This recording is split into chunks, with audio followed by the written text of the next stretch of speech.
you were saying about when you first met Baba and said, "You've served Guru Maharaj, now you'll serve me." Yeah. In the last darshan with Baba,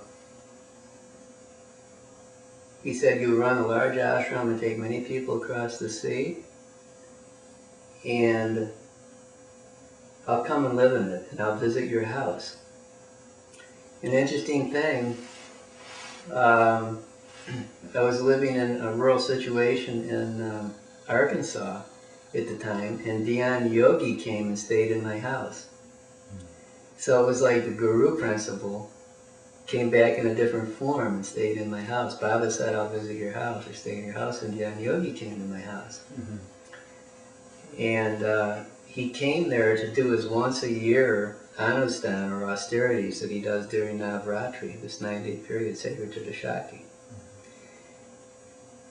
And here's Dhyan Yogi, this great siddha, just in my bedroom doing his once a year anustan. You know, it was really strong. And after that's when the Divine Mother started manifesting a lot for me during that period. And he suggested that I come to California and help him with his ashram there.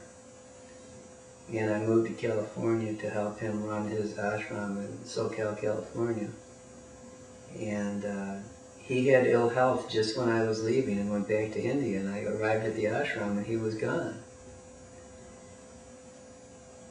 And Sant Keshavadas came down there to do some programs, and I got involved with him, trying to help him find an ashram. And he was going back to India.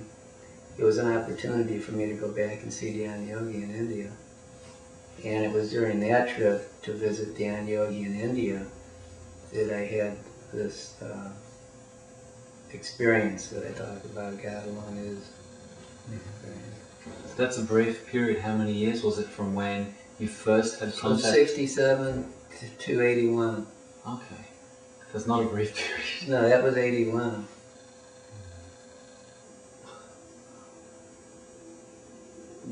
What could you say about the progress or the process of the awakened Shakti that happened in you during that period of time between 67 and 81? Why was it so deep and powerful in you that it led to realization, where that doesn't happen with everyone?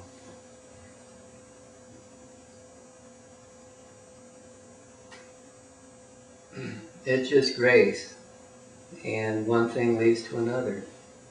And there was a quest for answers that led me to Guru Maharaj, that led me to Baba, and then to Dhyan Yogi. Then when I came back to India to see Dhyan Yogi, I was going to start a Anustan. It's Sant Keshavadas' ashram, which I believe was a 40-day Anustan where you go into seclusion and do austerities.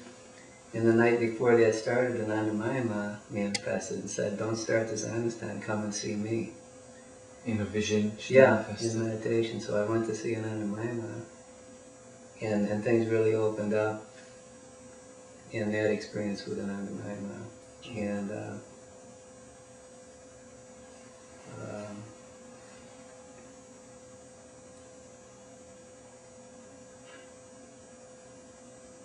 in meditation, there were some profound experiences with her.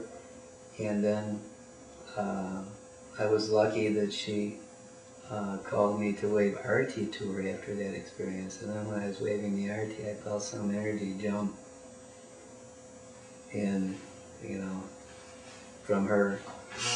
And then after that, things were stepped up significantly.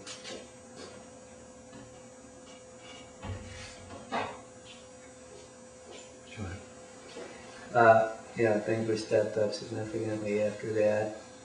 And what had happened, I had been with Dhyan Yogi, and he suggested I go and visit Godavari Ma, who was a great saint. Godavari Ma. She was a great saint living in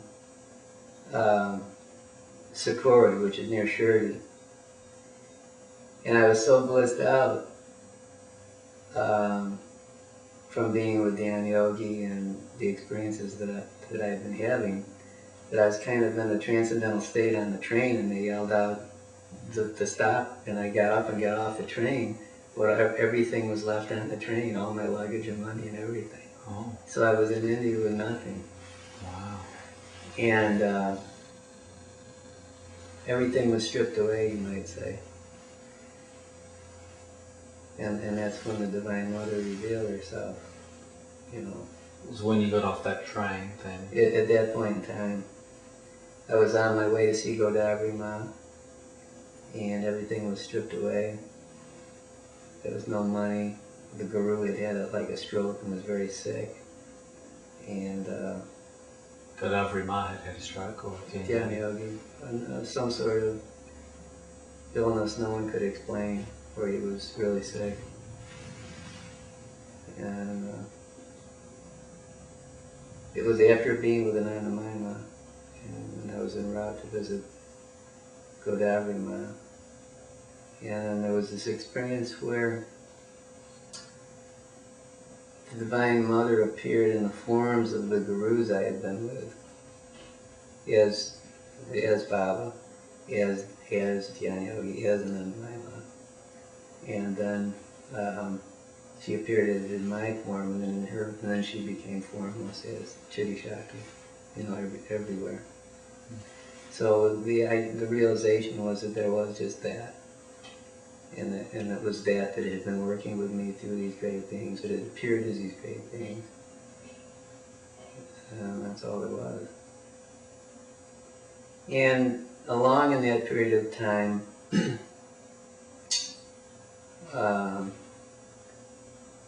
I was told of a Tantric guru named Ramesh who carries on the Divine Mother tradition. And even though I was having these experiences of the Divine Mother and had been with these Kundalini gurus, I'd never formally worshipped the Divine Mother or didn't know any of the mantras associated with the Divine Mother. So you had the realization of the Mother Darshan before you even... prior. Really? Yeah. Goodness. Yeah, prior. I was doing Ram mantra with Dhyan Yogi and having visions of Kali. Ram, yeah. Yeah. So I went to visit Ramesh and took initiation from him and started these mother sadhanas. And he passed a lot of the esoteric mantras from the Tantric tradition and the formal worship of the Mother. And eventually, Dhyan Yogi's the one that said, you should trust your realization and I'll stand behind you, and you should... What happened, I was up in the Kalu Valley and with some Swamis, and Shakti jumped into the Swamis and they started getting kriyas, and then they came over and prostrated. And that's when it all started, and I came back and told Dhyan Yogi my experience and what had happened. He said, now you should take on disciples, and you have my blessing. Oh, wow. And at the same time I was working with Ramesh, both Dhyan Yogi and Ramesh. Dhyan Yogi is my meditation guru, and Ramesh is like my mantra guru, the Divine Mother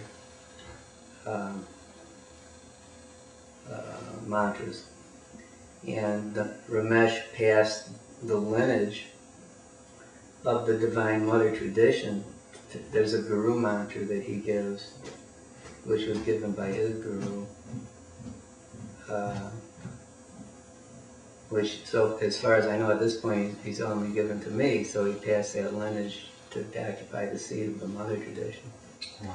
So there's three things that come together here. One is the formal Divine Mother tradition, one is the Shaktipat tradition, and the other is the philosophical integral teachings that are being presented, which, you know, there's a lot of influences from the different masters that I've been with and the things that I've encountered along the way.